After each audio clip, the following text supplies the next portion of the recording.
할렐루야. 우리 앞뒤 좌우 인사입니다. 잘 지냈습니까? 평안하셨습니까? 어떻게 지냈습니까? 날씨가 이제 추워지고 있습니다. 자, 오늘 제목은요, 별들의 전쟁. 따라합니다. 별들의 전쟁. 별들의 전쟁. 무슨 영어 제목 같아요. 별들의 전쟁. 여러분, 밤하늘의 별들을 바라본 적이 있죠.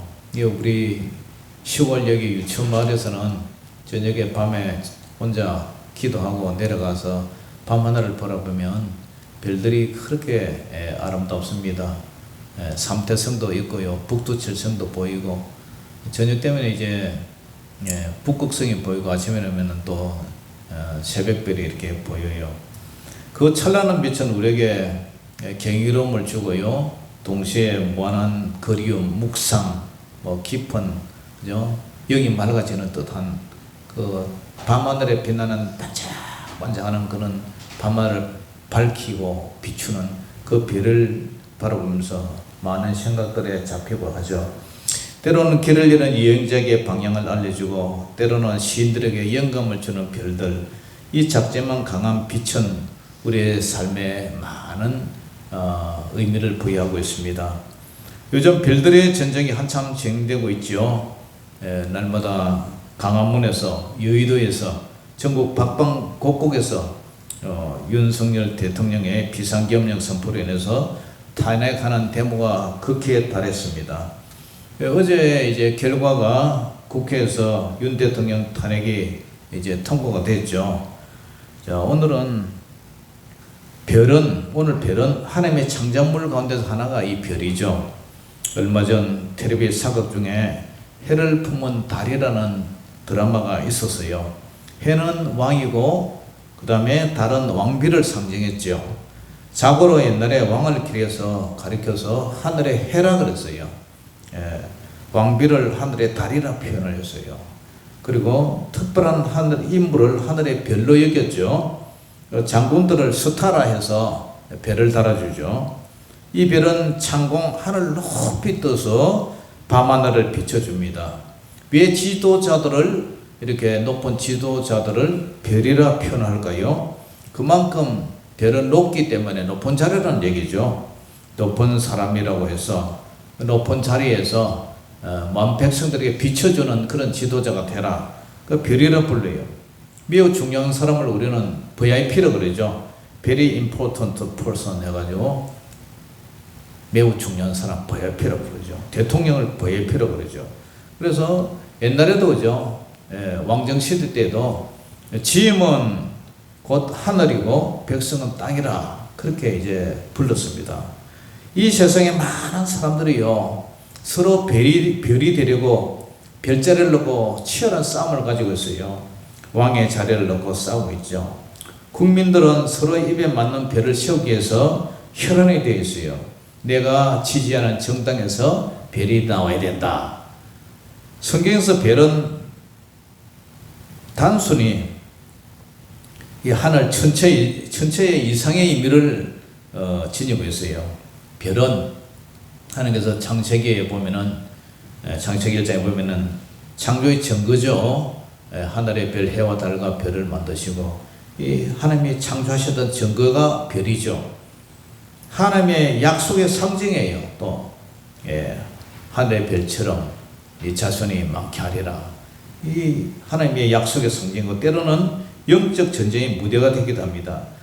오늘 우리는 예수님의 탄생을 알린 별을 통해서 하나님의 그 계시와 영적 전쟁의 의미를 한번 살펴보자는 거죠. 이를 통해서 우리가 세상에서 어떻게 빛의 별처럼 빛나는 빛의 자녀로 살아가야 할지 깊이 생각해보는 그런 시간이 되기를 원합니다. 그러면 성경에서 별의 의미는 무엇일까요? 아까 말씀드렸던 저처럼 창조의 증거예요. 창세기 1장 14절에도 하나님이 이르시되 하늘의 궁창에 광명처들에서 낮과 밤을 나누게 하고 그것들로 징조와 계절과 날과 해를 이루게 하라. 하늘에는 해와 달이 있고 별들이 있죠. 그것을 통해서 저것은 저절로 생긴 것이 아니다. 하나님이 만드신, 하나님이 창조하신 그 증거물이다. 사람들에게 물어보죠. 저 해를 어떻게 생겼습니까? 글쎄요. 저 달은요? 글쎄요. 별은요? 아마 저절로 생겼겠죠. 뭐 과학 시간에 보면은 그죠? 뭐 빅뱅이 일어나가고 이게 저절로 생겼다 이렇게 얘기를 해요. 그러나 그게 아니라 사람이 집이나 집은 목수가 짓고 건축자가 지은 것처럼 반드시 하나님이 창조하신 건축물, 하나님의 창조물이다. 그것이 해와 달과 별이다. 창조의 증거다 이런 거죠. 별이. 그 다음에 하나님의 약속의 상징이에요. 창세기 15장 5절에 아브라함에게죠. 그를 이끌고 밖으로 나가야 되 하늘에 우러러 무비를 셀 수 있나 보라. 또 그에게 이르되 내 자손이 이와 같으리라. 하나님은 아브라함에게 믿음의 조상 아브라함에게 그의 자손이 하늘의 별과 같이 많아질 것이라 약속을 했어요. 이는 단순한 수적 정가를 넘어서 하나님의 언약을 성취한다는 그 상징이 바로 별을 비유를 한 거죠. 그 다음에 세 번째가 지혜와 의로움의 상징이에요. 다니엘서 12장 3절을 보면 지혜에 있는 자는 궁창의 빛과 같이 빛날 것이요 많은 사람을 오른들에 도르게 한 자는 별과 같이 영원토록 빛나리라. 아멘. 이 구절에서 별은 지혜로운 자와 이로운 자를 상징합니다. 그들이 삶의 어둠 속에서 빛나는 별과 같이 다른 사람에게 특별한 영향력을 끼치고 있다. 그 영향력을 통해서 많은 사람을 옳은 대로 예수 그리스도께로 진리의 길로 인도하는 그런 의미로 지혜와 의로움이 상징이 된다는 거죠. 아브라함이 밤하늘의 별을 보며 하나님의 약속을 믿었던 순간을 상상해 보세요. 자기는 지금 태에 자식이었고 그렇지만 그 밤하늘의 무수한 별들을 바라보면서 내 후손이 저렇게 많아질 거야.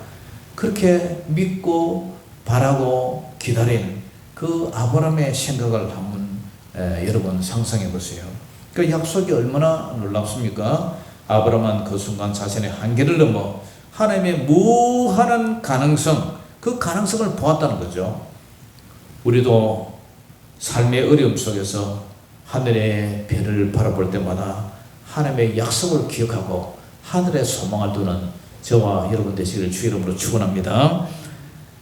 두 번째로 예수님의 탄생과 관련하는 별이 어떤 역할을 했느냐. 예수님을 오늘 여기 메소포타미아 바벨론 쪽에서 동방박사들이 이제 배를 따라 이제 산 넘고 물 건너 이렇게 왔죠. 동방박사들을 인도한 이 별이 어떤 역할을 했냐. 헤롯 왕 때 예수께서 유대 베들레헴에 나심에 동방으로부터 박사들이 예루살렘에 이르러 말하되 유대의 왕으로 나신 이가 어디 계시냐. 우리가 동방에서 그의 별을 보고 그에게 경배하러 왔나라. 동방 박사들은 특별한 별의 출현을 통해서 메시아의 탄생을 알게 되었습니다. 그들은 그 별을 따라 먼 여정을 떠났고 결국 예수님을 만나게 됐죠. 이는 하나님께서 별을 통해서 이방인들에게도 예수님께로 인도하신다. 그 사실을 이제 보여주고 있죠. 그런데 똑같은 별을 보고 동방 박사들은 별을 보고 예수님을 영접하고 예수님께 예물을 드리는 대신에 그 당시에 분봉왕으로 있던 헤롯 왕은 어떤 태도를 보이고 있습니까? 두려움과 동방 박사들은 기쁨으로 차 있는데 이 별을 본 헤롯 왕은 너무나 두려움 속에서 떨고 있다는 거죠. 자, 2장 3절 같이 한번 읽어봅니다. 시작. 헤롯 왕과 온 예루살렘이 듣고 소동한지라. 왜 소동했겠어요? 왜 소동했겠어요? 헤롯 왕과 온 예루살렘이 듣고 소동을 해요. 그들의 별을 보고 매우 기뻐하고 기뻐한 반면에 같은 별의 소식에 대한 헤롯과 동방 박사들의 반응은 극명하게 달라졌습니다. 헤롯은 자신의 권력을 위협받는다고 생각하며 두려웠지만 동방 박사들은 구원자의 탄생을 기뻐했어요. 이런 같은 메시지에 대한 서로 다른 마음의 상태를 보여주고 있습니다. 한쪽은 광화문에서 윤석열 대통령 탄핵 반대하면서 집회를 하고 있고, 국회에서는 한쪽에서는 윤석열 대통령 탄핵 찬성하고서 막 이렇게 데모를 하고 있어요. 그래가지고 어제도 한쪽에서는 목사님들이 데모 저쪽 편에 있고 한쪽에 목사님들이 이쪽에 와가지고 탄핵이 결정되니까 제게 문자 오세요. 할렐루야 할렐루야 공평과 정의의 하나님 샬롬 감사합니다 해가지고 막 좋아서 죽더라고요. 그러니까 똑같은 대통령하고 한 사람은 계속 했으면 좋겠다. 한 사람은 빨리 내려왔으면 좋겠다.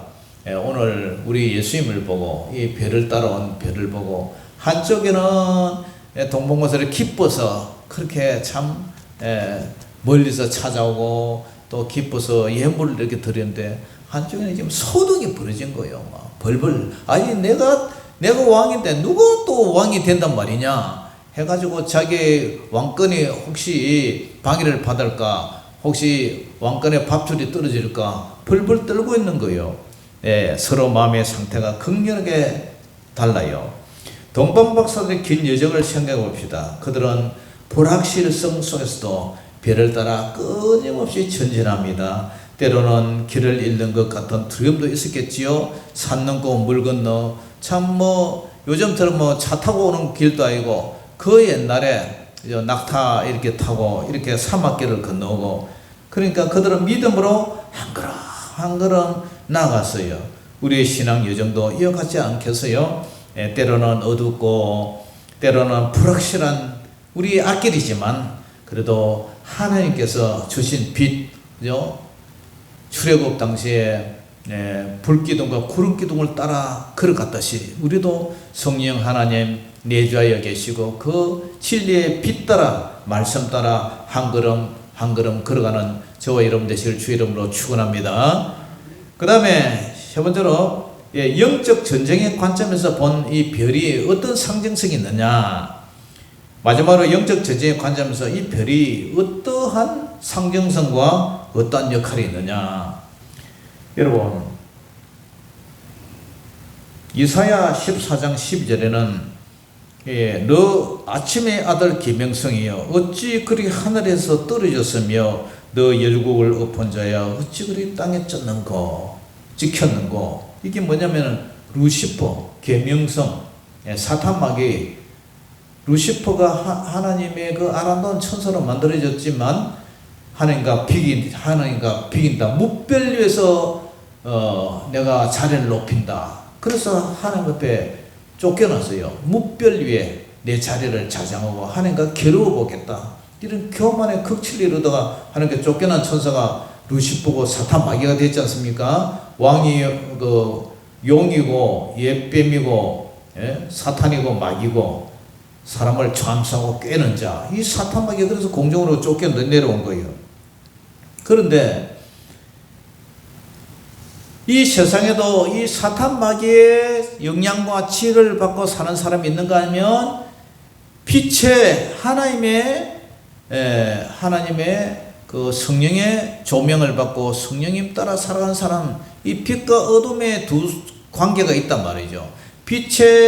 빛으로 살아가는 하나님의 자녀들이 있고 아니면은 사탄 마귀의 영향력으로 사탄 마귀를 따라가는 사람이 있다는 거예요. 그 중에 오늘 누구예요? 헤롯이 어떤 사탄 마귀의 역할을 해요? 예수님을 죽이려 하다가 주의 천사가 요셉에게 꿈에 제시해 애국으로 피신하라. 헤롯 왕이 실패하자 어떤 살육이 벌어집니까? 이제 지금 여기 이제 우리 읽었던 본문에 보면은 7절에 보면 헤롯이 가만히 박사들을 불러 일로 와봐 하면서 별이 나타난 때를 자세히 물어요. 야, 별이 언제 나타나느냐? 속닥속닥 하면서 지금 계속 추궁을 하는 이 모사꾼이 지금 사탄 마귀의 그 계략이죠. 그리고 찾거든. 8절 같이 읽어봅니다. 시작. 베들레헴으로 보내며 이르되 가서 아기에 대해 자세히 알아보고 찾거든 내게 고하여 나도 가서 그에게 경배하게 하라. 진짜 경배하려고 경배합니까? 아니죠. 예수님 찾아 죽이려고 그러는 거죠. 그죠? 그러니까 12절 어떤 일이 일어나요? 그들은 꿈에 헤롯에게로 돌아가지 말라 지시함을 받아 다른 길로 고국에 돌아가니라. 다른 길로 가버렸어요. 다른 길로 가고 나니까 이제 우리 읽지는 않지만 13절 보세요. 13절 시작. 그들이 떠난 후에 주의 사자가 요셉에게 해몽하여 이르되 헤롯이 아기를 찾아 어떻게 한다고요? 죽이려 하니 일어나 아기와 그의 어머니를 데리고 애굽으로 피하여 내가 내게 이르기까지 거기 있으라 하시니라. 예수님의 앞에 경배하겠다 해놓고 속에 마음은 어떤 계략을 품습니까? 아기 예수님을 찾아 죽이겠다는 거죠. 왜 내가 왕인데 내가 별인데 또 다른 별이 나타나느냐. 별들의 싸움이에요. 이 헤롯이 가만히 박사들 불러 별이 나타난 데를 자세히 묻고 절하겠다. 그런데 사실은 찾아 죽이겠다. 그래가지고 예수님이 애굽으로 피난했다는 것을 알고 예수님이 없자 어떻게 합니까? 16절 시작. 이에 헤롯이 박사들에게 속은 줄 알고 심히 노하여 사람을 보내어 베들레헴과 그 모든 지경 안에 있는 사내 아이를 박사들에게 자세히 알아본 그때를 기준하여 어떻게 합니까? 2살부터 그 아래로 다 죽이니. 다 죽여버렸어요. 그러니까 이 모세 시대 때도 2살 아래 영아들을 다, 예? 이 남자들은 이제 사내 아이들이 막 번성하고 이스라엘 사람들이 많아지니까 어떻게 해요? 딸라면 놔두고 아들 다 애굽의 강물에 다 집어넣어 버려는 거예요. 네. 집을 다 집어넣어라. 죽여버렸잖아요. 2살 아래. 그래가지고 모세도 숨기다가 결국 탈로 날 것 같으니까 갈대 상자에다가 모세를 담아 강물이 둥둥둥 흘러가는 그죠? 그 강물에 뛰어가지고 결국은 그 바로의 공주가 건져서 물에서 건졌다 해서 그 이름을 모세라고 부르잖아요. 그러니까 사탄 마귀의 역할은 항상 이게 악한 사탄 마귀의 지배를 받아요. 이 어둠에 있는 그런 왕들이나 정치하는 사람들이. 그러니까 우리가 이걸 분별을 해야 돼요. 저 사는 꼴을 한번 보세요. 사람이 열매로 그들을 알리라. 아름다운 열매를 맺는 자는 아름다운 나무에서 아름다운 열매를 맺고 나쁜 나무에서 나쁜 열매를 맺는다. 그래서 열매는 그들을 알지니라 그러잖아요. 그런데 보세요. 여러분, 그 뒷얘기는 제가 안 하겠습니다. 뒷얘기는. 제가 해병대에서 IBS라고 공업보트 훈련을 하잖아요. 공업보트는 상륙작전 할 때에 소리가 나니까, 엔진 틀면 소리가 나니까, 노로 이렇게 저어서 소리 없이 이렇게 침투를 해가지고 적군에 이제 상륙하는 그런 훈련이지 않습니까? 기습 특공 훈련, IBS 훈련하는데, 거기 보면은 이쪽에 한 서너 명 앉고, 이쪽에 서너 명 앉고, 그래가지고 뒤에서는 노를 가지고 가운데 이렇게 딱 키를 이렇게 맞춰주고 같이 저어 나가야 돼요. 힘이 한쪽에 세고 한쪽에 약하면은 지자에서 빙빙빙 돌아요. 안 나가요. 그러니까 힘을 같이 해갖고 같이 하나 둘 하면서 같이 나가야 그 파도를 헤치고 쫙 나가요. 그런데 뭐 요즘 강철부대 우먼 W 해갖고 강철부대 화요일 밤 10시부터 하고 있는데 그거 보면은 이제 이번에 이제 그 공업보트 훈련이 또 있을 거예요.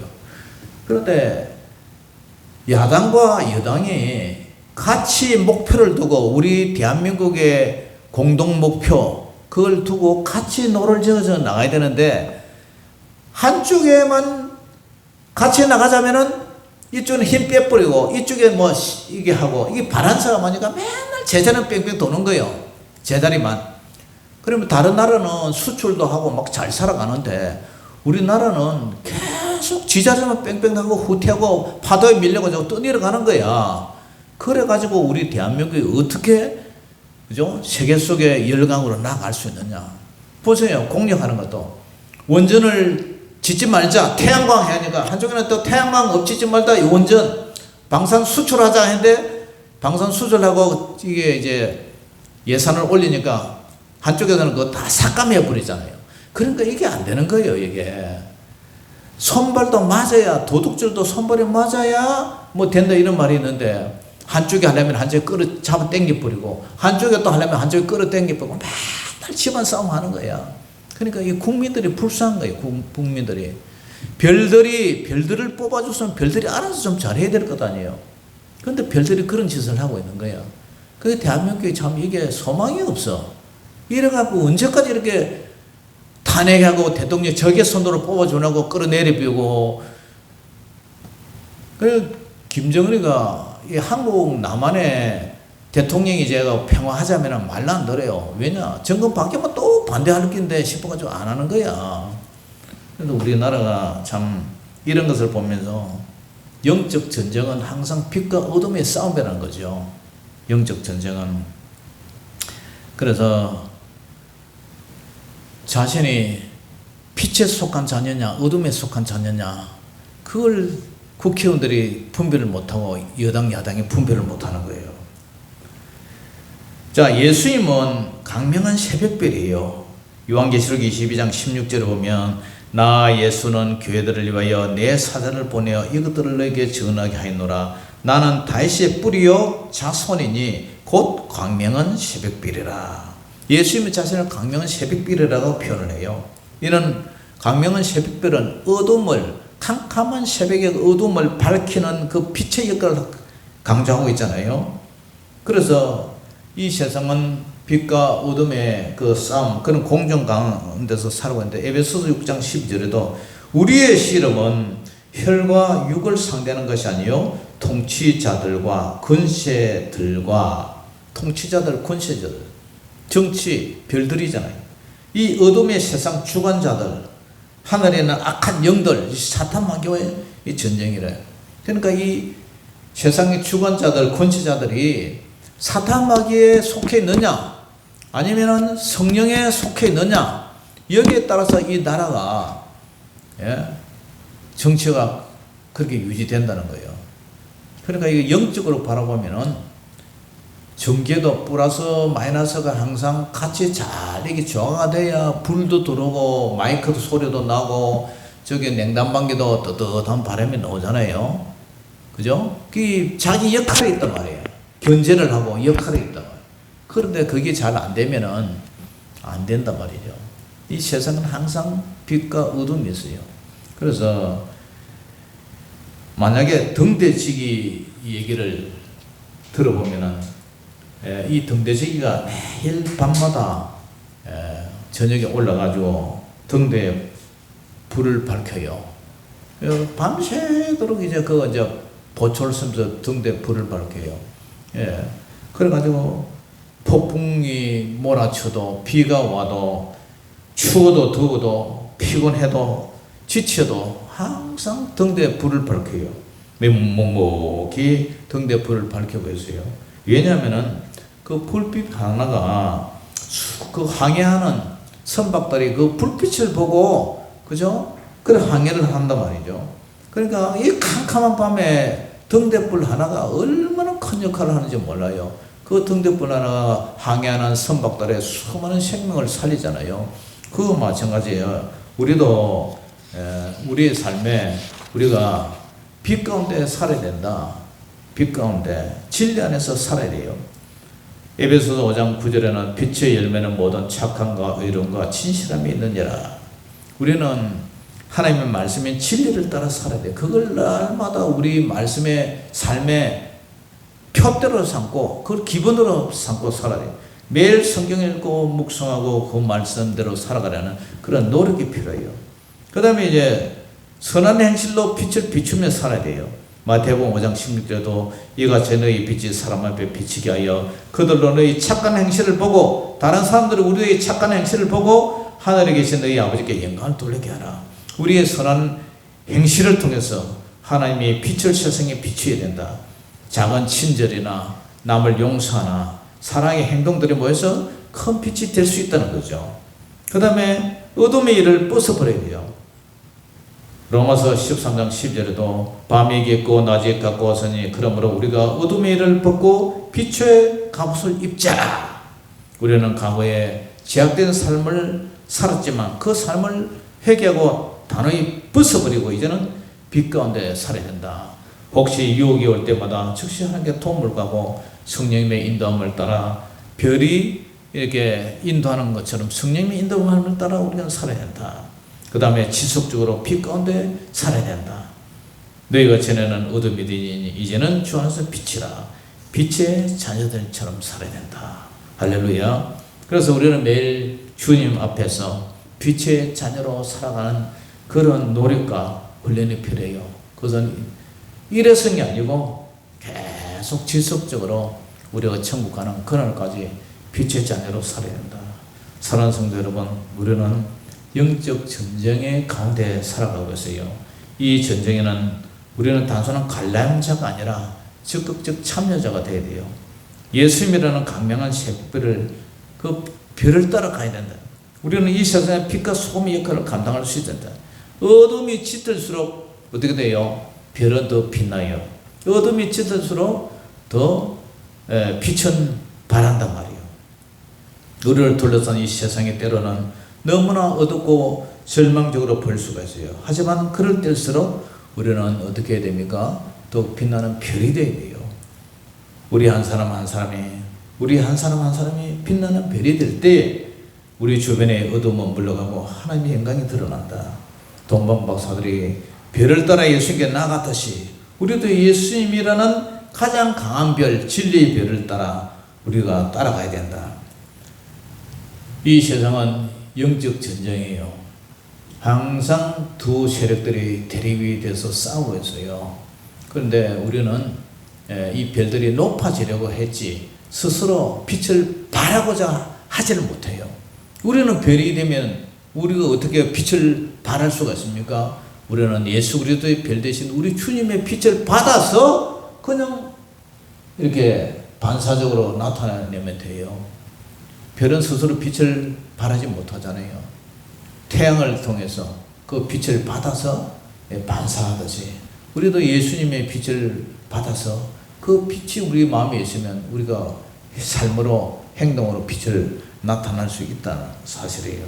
사랑하는 성도 여러분, 우리가 높아지는 별이 아니라 빛을 발하는 별이 된다면 한 사람의 변화가 가정의 변화가 이웃의 변화가 되고 그 이웃의 변화가 궁극적으로 국가의 별, 대한민국의 온 세상을 밝히는 별이 된다는 거죠.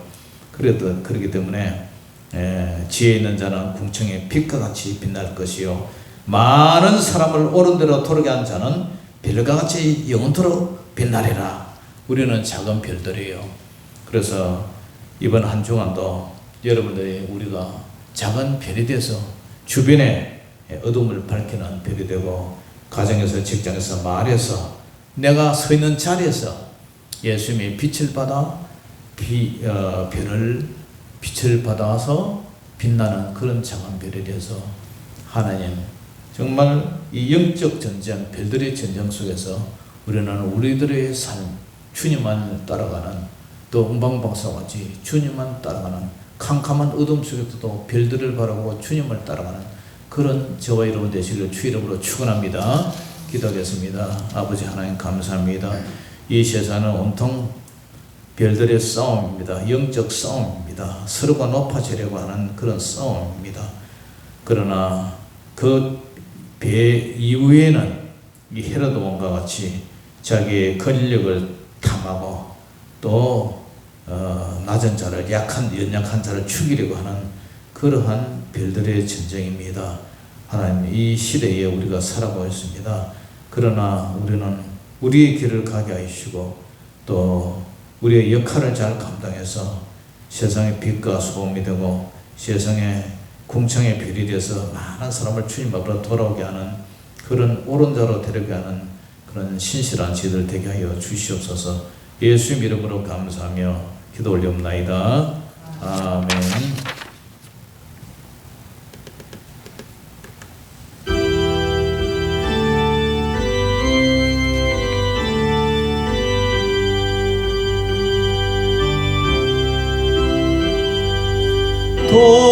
동방예수 박사들 귀한 예물 가지고 산을 넘고 물을 건너 별 따라왔도다.